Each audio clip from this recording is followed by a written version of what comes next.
और किसी को कोई समस्या? प्रणाम बाबा, प्रणाम बाबा। कल्याण हो।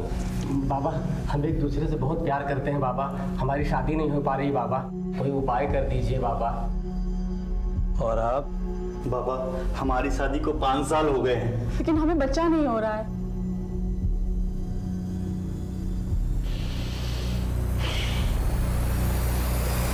ये औषधि स्वयं मैंने अपने हाथ से बनाई है। इसे अभी के अभी खाना है आप लोगों को। इसके बाद हम ईश्वर का आवाहन करेंगे और एक प्रयोग करेंगे।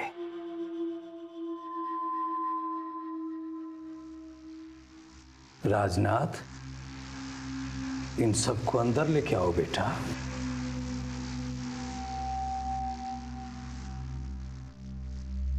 सबने दवा खा ली है। अब आप सब अपने अपने वस्त्र उतार दीजिए। सोचने और संकोच करने की आवश्यकता नहीं है। आप सब अपने जन्म के वस्त्र में आ जाइए। मैं स्वयं अपने जन्म के वस्त्र में प्रकट हो जाऊंगा।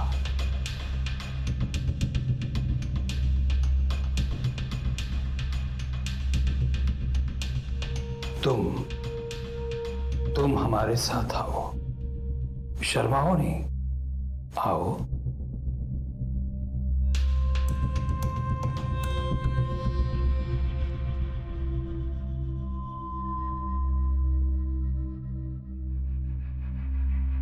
राकेश सर को इन्फॉर्म करो। सर सही समय रेड मारने का, आ जाइए।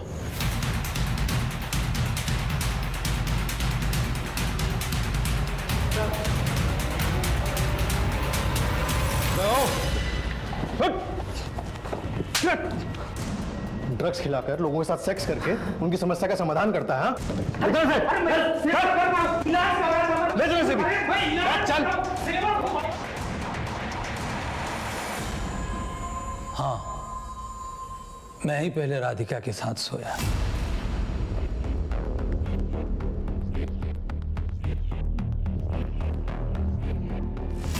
फिर रागिनी के साथ,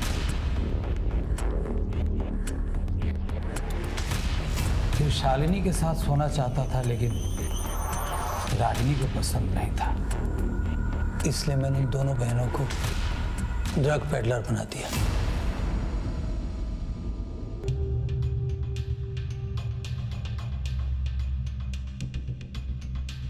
जी टिफिन। खाना पूरा खत्म हो जाना चाहिए, नहीं तो तुम्हारी सेहत के लिए अच्छा नहीं होगा। तो राधिका मेरी बहुत बड़ी भक्त थी, इसलिए मैं उस पर दबाव बनाए रहता था ताकि वो शालिनी को मेरे साथ सुला दे। लेकिन रागिनी को ये बात बिल्कुल बर्दाश्त नहीं हुई। उसने अपनी मां को मार डाला। मूर्ख! अरे सोने से ही तो सृष्टि की रचना हुई है और सबका भला। तूने सिंह परिवार को भी खूब लुटा है ना? जैसी जाकी भावना वैसो भाग को फल। वो लोग हमारे अंधविश्वास में खुद को लुटवाना चाहते थे, तो हम क्यों नहीं मजा लूटते? इसे जगत से कह के बच्चों की किडनैपिंग करवाई। मैंने कहाँ करवाई सर? केदारनाथ जी की बेटी साक्षी को कोई बच्चा नहीं था और हरीश और कौशल्या के 2 बच्चे थे। उन्होंने एक बच्चा मांगा था, हरीश ने देने से मना कर दिया। लेकिन केदारनाथ जी उनके बच्चे के लिए मरे जा रहे थे। तो तू कहना चाहता है कि केदारनाथ जी जानते थे कि बच्चों की किडनैपिंग होने वाली? बिल्कुल, मैंने ही तो आइडिया दिया था। क्या? किडनैपिंग से साक्षी को बच्चा कैसे मिल जाता? किडनैपिंग होता तो हरीश और कौशल्या डर जाते। फिर मैं उनसे कहता कि एक बच्चा दे दो और वो दे देते। केदारनाथ जी तुझ जैसे ढोंगी पर विश्वास क्यों कर रहे थे? ढोंगी नहीं सर, बाजीगर, जादूगर, अमर अकबर सब हम ही तो हैं। और तू कौन है बे? एंथनी, आगे बता क्या हुआ? फिर हमने जगत का इस्तेमाल करके केशव करण की किडनैपिंग करवाई और बात 20 लाख में तय हुई थी। तभी केदारनाथ 20 लाख की नेगोशिएशन करवा रहा था हरीश से। लेकिन मैंने सोचा इतने बड़े आदमी से 20 लाख रुपया मांगना उनका अपमान होता।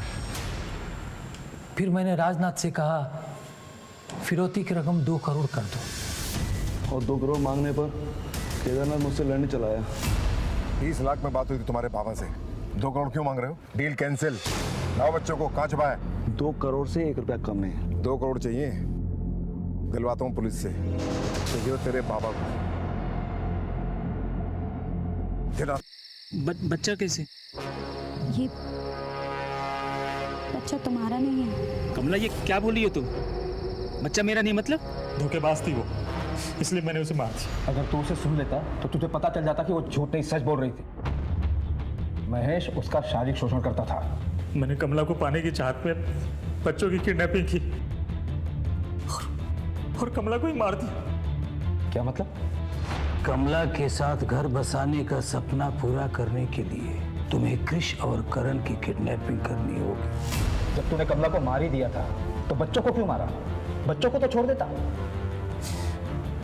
मैं भी यही चाहता था, लेकिन मूर्ख, तुमने एक हत्या की है और पुलिस तुम्हारी तलाश कर रही है। इसलिए जैसा हम कह रहे हैं वैसा कर। तेरी वजह से कितने परिवार बर्बाद हो चुके हैं, तुझे अंदाजा भी है? ये जो बाबागिरी का धंधा है ना, ऐसा है साहब कि लोग हाथ जोड़कर पैसा देते हैं और महिलाएं पैर छूकर खुद को अर्पण कर देती हैं। हाथ पांव मारने की जरूरत ही नहीं है। अगर हाथ जोड़कर तुझे इतने सारे पैसे मिल जाते थे फिर 2 करोड़ रुपए की क्या जरूरत थी तुझे? ऑस्ट्रेलिया में आश्रम बनवाना चाहता हूँ। तेरे बेटे दिनों की रोचक बातें हमें भी पता है। रोहित आनंद उर्फ जीवानंद, तू जेल से भागा हुआ एक अपराधी है। बिहार में 3 मर्डर केसेस और 1 रेप केस दर्ज है तेरे खिलाफ। अब मैं एक ऐसा केस बनाऊंगा जिससे तुझे सीधे फांसी होगी। धरती पे अपने दिन गिनना शुरू कर दे, समझे? आए दिन लोग अपने फायदे नुकसान के चक्कर में, अंधश्रद्धा के चक्कर में अपराध का शिकार होते हैं। जीव आनंद जैसे लोग ना ही सिर्फ अपनी दुकान आसानी से चलाते हैं बल्कि लोगों को शोषित भी करते हैं। इतने बड़े व्यापारी परिवार से होने के बावजूद केदारनाथ जी को अंधश्रद्धा ले डूबी। उन्होंने किसी भी दस्तक पर ध्यान नहीं दी और यही हाल हुआ राधिका का भी। लेकिन राधिका ने अपने ऊपर हो रही शोषण की दस्तक को ना समझकर उसे अपनी बेटी को सौंप दिया। जगत ने बिना सोचे समझे एक के बाद एक अपराध किए। पहले बच्चों की किडनैपिंग, फिर फिरौती का कॉल और फिर कमला का मर्डर। किसी भी बाबा या तांत्रिक के पास ऐसी कोई जादू की छड़ी नहीं है जो आपकी मुश्किलों को आसान कर सके। इसकी चाबी सिर्फ आपके हाथ में है। फिर मिलेंगे एक नए केस के साथ। तब तक देखते रहिए क्राइम पेट्रोल दस्तक, क्योंकि मकसद बताना नहीं, कानून के लिए दिल में इज्जत हो तो कोई भी अपराध ना करे। लेकिन फिर भी कुछ लोग ऐसे होते हैं जो कानून के साथ खिलवाड़ करते हैं। हम पेशेवर मुजरिमों तक तो आसानी से पहुंच जाते हैं, लेकिन नए अपराधियों तक पहुंचने में हमें काफी दिक्कत आती है, क्योंकि ऐसे अपराधी समाज में आम लोगों की तरह जीते और कुछ आम लोग ऐसे अपराधियों की मदद भी करते हैं। आज का ये केस इसी सोच को उजागर करता है कि अपराध आसमान से उड़कर नहीं आते, बल्कि आपके और हमारे बीच में ही पनपते हैं, उन्हें अंजाम दिए जाते हैं और इसका शिकार हम में से कोई भी हो सकता है।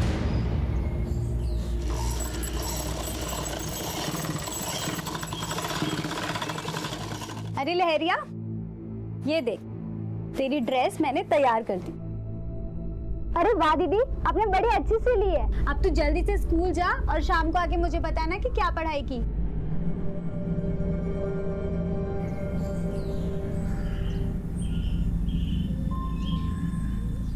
कैसे हो अशोक भैया?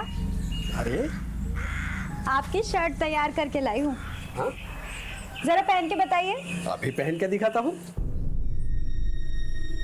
अरे वाह, फिटिंग तो बहुत अच्छी लग रही है।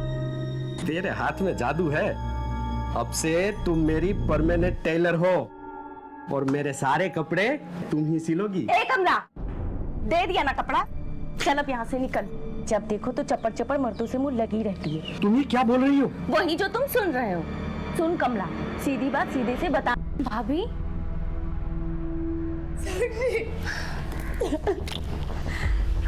आप लोगों का परिचय? सर मैं आनंद मित्तल, ये मेरी पत्नी और हरीश की बहन साक्षी मित्तल। मैं हरीश का जीजा हूँ। ठीक है, आप बच्चों की डिटेल्स और फोटोज दे दीजिए। सर, मेरे बच्चे मिल जाएंगे। आप चिंता मत कीजिए, प्लीज इन्हें लेके जाइए। कौशल्या,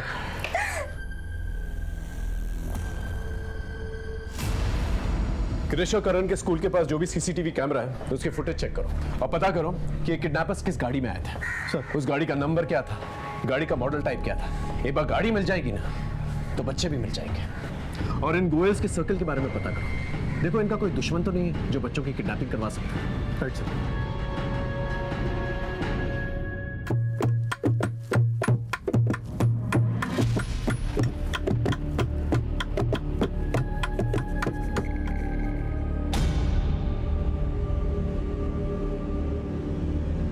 अरे वाह लहरिया, अब तो तू कुमारी से पूरी की पूरी औरत बन गई है। आज मैं पहली बार महिला मंदिर जाने वाली।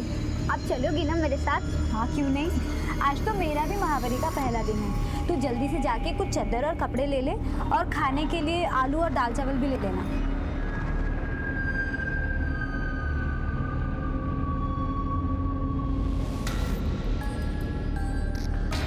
लहरिया भी फल फूल के तैयार हो गई है। सरपंच जी, फसल लहलाने लगी है, कटाई का वक्त आ गया।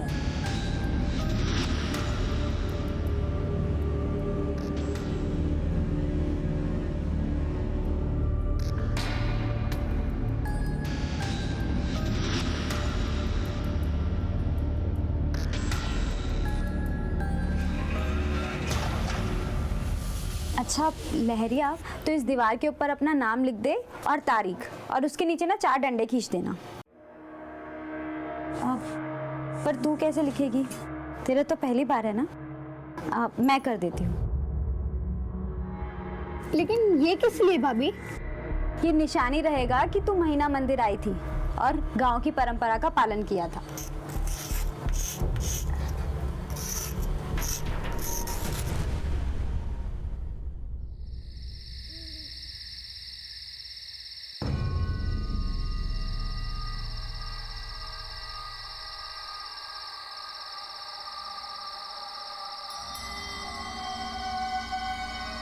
कमलिया, हमारा इंतजार कभी मत करना। अब हम कभी नहीं आएंगे। हमें यकीन है तुम महेश और दादी का ख्याल रखोगी।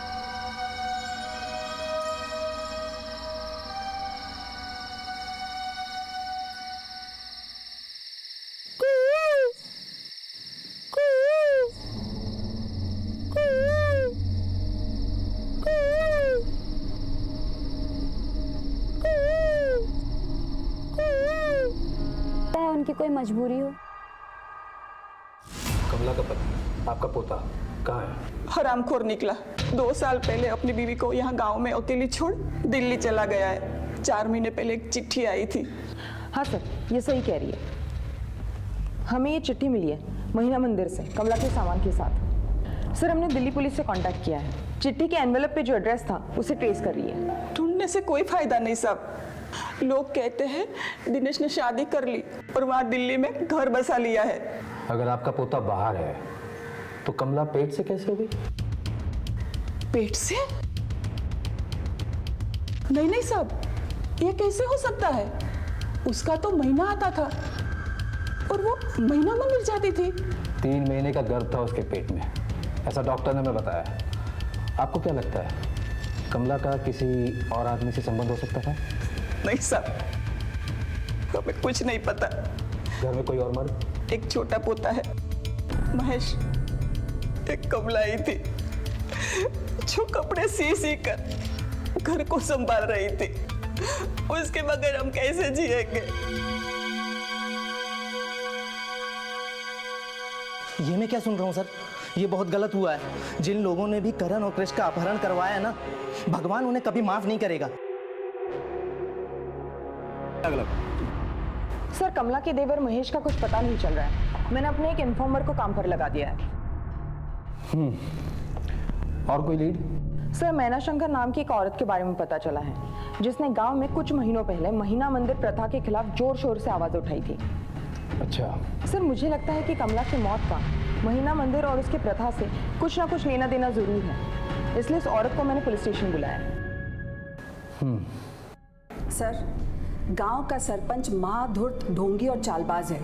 मेरे लाख समझाने पर भी उसने गांव में महिला मंदिर की प्रथा खत्म नहीं करवाई। सरपंच जी, मैं एक रिटायर्ड नर्स हूँ और मुझे लगता है महिला मंदिर की ये प्रथा महिलाओं के लिए खत्म कर देना चाहिए।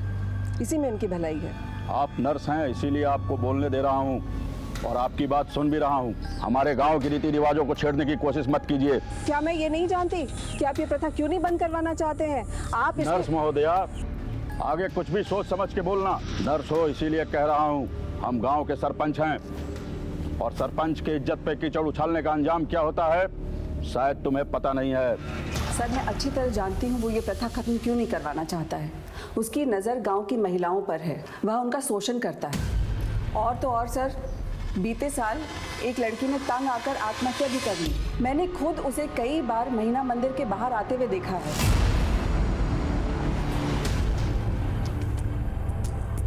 जाते जाते आपको एक बात बता कर जाना चाहता हूँ इंस्पेक्टर साहब, आपके पहले भी दूसरे इंस्पेक्टर ने हमारी प्रथा को बदलने की कोशिश की थी, लेकिन अफसोस उसका ट्रांसफर हो गया था। सरपंच साहब, लेकिन मैं वो इंस्पेक्टर नहीं हूँ। जाते जाते अपना डीएनए टेस्ट करवाते जाइएगा। सर, लगता है कमला की मौत में सरपंच या फिर उसके देवर महेश का हाथ होगा। इस सरपंच पर नजर रखो, एक बार डीएनए टेस्ट की रिपोर्ट आ जाए सब क्लियर हो जाएगा। सर,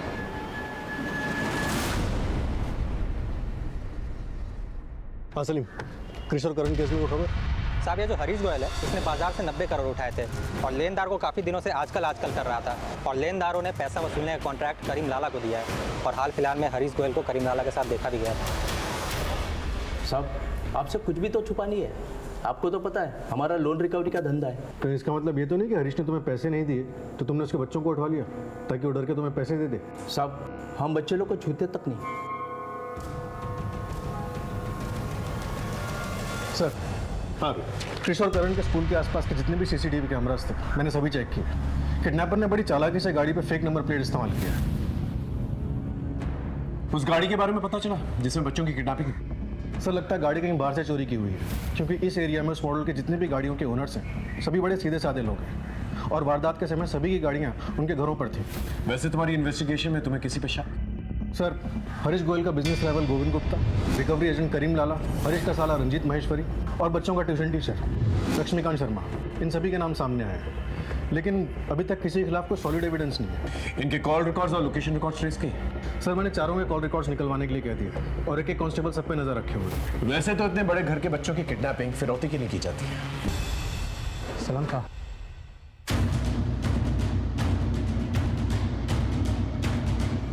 डालो तो।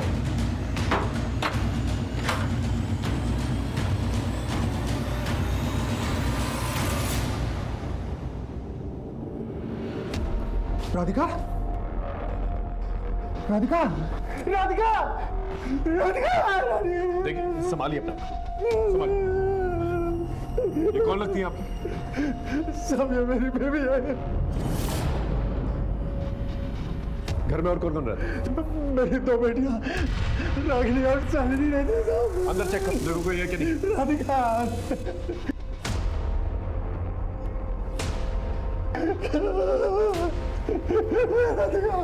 सर, अंदर कोई नहीं है। आपकी बेटियों में से कोई मोबाइल फोन यूज करता है? सब बड़ी बेटी इस्तेमाल करती है। नंबर है? वहाँ है।